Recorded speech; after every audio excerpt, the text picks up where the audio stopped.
KPIX 5 News at 6 starts right now with new safety concerns about the Richmond-San Rafael Bridge. I'm Brian Hackney. And I'm Juliette Goodrich. For the third time this year, drivers reported chunks of concrete actually falling from the upper deck of the bridge. KPIX 5's Da Lin is live near the bridge with more on the issue and a possible solution. Da. Juliette, how about a brand new bridge? That's what a local lawmaker is proposing because right now, confidence in the safety of this bridge is eroding. Caltrans officials have told me that it is safe, and yet more concrete is falling from the top deck. So it's a crisis of confidence that is falling just as the bridge is falling. Transportation officials say the Richmond-San Rafael Bridge is safe, but many drivers aren't buying it. I'm holding my breath every time I go over the bridge now, so I'm hoping they figure out what's going on and get it fixed. The CHP is investigating a female driver's claim about concrete chunks falling on her windshield. She says it happened just before 8 o'clock last night, driving on the lower deck toward Richmond. She tells the authorities 2 pieces about the size of a baseball fell and caused 2 chips on the windshield. Yeah, that's awful. Somebody could really get hurt. It's very scary, knowing that the drivers that have had the concrete fall, they've had no warning and said they couldn't react at all, so it's really scary. CHP officers stopped traffic on the lower deck last night, but say they could not find any concrete debris. A Caltrans spokeswoman dismissed the claim today. She says engineers found a pothole in midspan, but nothing else. As officers continue to investigate the claim, State Assemblyman Mark Levine says it's time to replace the 63-year-old bridge by building a new one. So instead of spending $900 million in maintenance, perhaps we should start doing the environmental work and the engineering work on a $3 billion replacement that will have fewer maintenance costs, but will also last for over 100 years. The CHP confirms concrete chunks fell onto the lower deck last week and in February. 2 months ago, officers showed us some pieces that were as big as a football, and they actually damaged a car. The driver was not hurt. Some drivers say they would support building a new bridge. Cost-wise, I mean, it's a safety issue, so you can't really put a value on people not getting hurt on their way to work. Easier said than done, right? A brand new bridge. The problem, the challenge, obviously, is the cost. Where are you going to get that money to put a brand new bridge here? Now, that's the long-term solution. The short-term fix, obviously, is Caltrans has been working overnight to try to fix those expansion joints. They think by doing that, it's going to prevent that from happening, those concrete from falling down again. Juliette? All right, Dal, so as far as the falling concrete reported last night, has the CHP been out there to inspect the damage yet? No, not as of this afternoon. They were hoping to see pictures of the damaged windshield. I talked to CHP investigators this afternoon.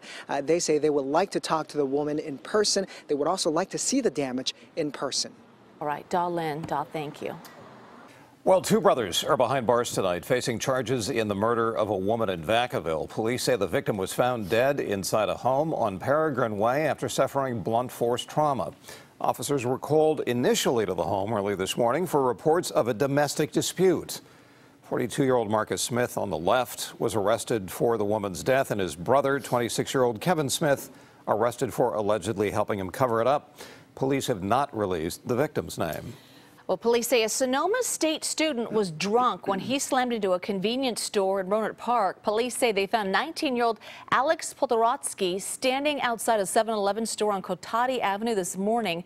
You can actually see his black Nissan made it all the way inside. Police say at the time there were several customers inside the store, but fortunately no one was hurt.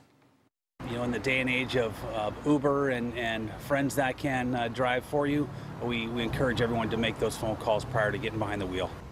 Poltorotsky was taken into custody. New video of a hit-and-run crash in San Francisco. Police say that a car crashed into 3 other vehicles before slamming into a house. That happened just after 1 o'clock on 40th and Cabrillo. Police say the driver and the passengers who crashed left the scene on foot.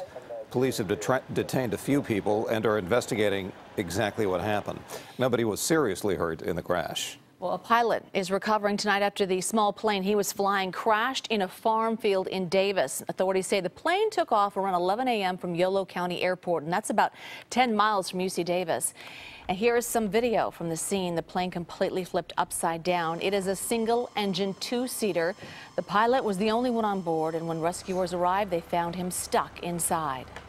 found a gentleman trapped in the airplane, extricated him, sent him off to the hospital, and now we're just waiting for the cleanup. No word this evening on the condition of the pilot or his name. The plane is registered to Richard L. Stockton of Dixon. The FAA and NTSB are investigating the cause of the crash. A town hall on the peninsula where survivors of last year's school shooting in Parkland, Florida attended. Congresswoman Jackie Speer hosted today's meeting in hopes of chipping away at the gridlock in Washington over gun control. Parkland survivor is encouraged by the nationwide wave of student activism that followed the shooting. Says that he still feels the effects of that day in February of 2018. That day does still haunt me. I think about it every day. Whenever I'm going somewhere, I'll always look to see where I should go if something bad will ever happen. Congress is in a paralysis as it relates to a number of issues, including gun violence prevention. Gun control advocates say because of the NRA's influence in Congress, they're largely focused on potential reforms at the state level. The Golden State Warriors will go down in history as one of the NBA's great dynasties. And tonight, the reigning NBA champs begin the postseason as heavy favorites to win the title again. KPIX 5's Andrea Nakano is live at Oracle Arena, where the team's first postseason game is underway right now. Hi, Andrea. Hi, Juliet. The Warriors are finally playing in the playoffs, and this officially starts their quest for a three-peat. This, though, is officially the last time they will play in the playoffs at Oracle Arena. Fans arrived at Championship Plaza this afternoon to enjoy the activities and to watch Game 1 of Round 1 of the NBA playoffs against the Clippers. The Warriors have had amazing success here at Oracle, winning 70% of their postseason games at Oracle Arena. While there's tons of excitement for another Warriors postseason run, Dub Nation is fully aware of what this means. It is the last time the Warriors will play in Oakland in the postseason, and fans have fond memories of the East Bay home of the Warriors. You can come to the Oracle, sit down among folks you might not even live near, and become one family and cheer on the team for Oakland. My heart goes out to town. It's heartbreaking, but we're moving on. It is what it is. We love the Warriors, and that's just what it's all about. And Klay Thompson will not have to call out Dub Nation for not cheering loud enough tonight. It is very loud and lively inside Oracle Arena. Fans are ready for the postseason, and they are very optimistic about this team's chances in the postseason. Reporting live at Oracle, Andrea Nakano, KPIX 5. Very exciting, Andrea. We will follow up. All right. Thank you so much. Well, some families in Redding that were affected by last year's devastating fires are getting some much-needed support this weekend. This morning in Walnut Creek, dozens of families hauled furniture out to the curb for a donation drive organized by a non-profit called TAPS. Dressers, bookshelves, and other items filled 3 big trucks. They'll soon make their way to families in Redding who lost their homes to the fires. Some of them had insurance, but they found that they were underinsured, and some of them didn't have any insurance at all, so they lost everything. The furniture will be delivered tomorrow. It's too late to donate, but you can find out more about TAPS projects by visiting their website, tapsservice.org. Recall the town of Paradise was the hardest hit by the Camp Fire last year. One family's home came incredibly close to the flames, but was barely damaged by them.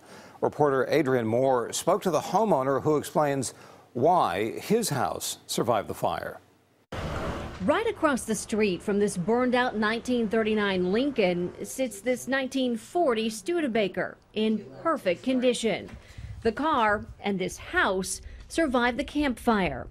Oni Carroll says when he, his wife, and father-in-law were making their escape, he wasn't sure any of them would survive. You don't want to have that feeling. It was tough. Carroll says the care they took while building this home helped it survive with only minimal damage. It got this window here, melted the trim. Windows designed to save energy, reflected heat, and prevented heat damage. The Carrolls built this home in 2012 with fire safety in mind. So the surfaces outside, 99% of them are not wood. They're some kind of non-flammable material. They also followed the 2008 building code, requiring a fire-resistant roof. I think the shingles was a big factor. The house survived. The backyard cabin where Oni's father-in-law lived did not. French door, living room, Then he had stairs going up to the top, 35 feet away, and it doesn't look like there was ever any fire here. Oni hopes people building homes learn the lessons of the Camp Fire and follow his family's example when it comes to planning for the worst. There's the house. Unbelievable. You know, we did something right here. We really put something together that did a good job through a hell of a fire. That's what I'm thinking. In Paradise, Adrian Moore, KPIX 5. Two separate earthquakes rattled the East Bay today. The latest quake happening around 12:30 this afternoon in Oakland. A magnitude 2.7 struck along the Hayward Fault near Mills College. And earlier this morning, a 2.9 magnitude earthquake hit just east of UC Berkeley's Clark Kerr campus, and that one struck just before 9. No damage was reported from either of the tremors, unless you count waking up a few college students.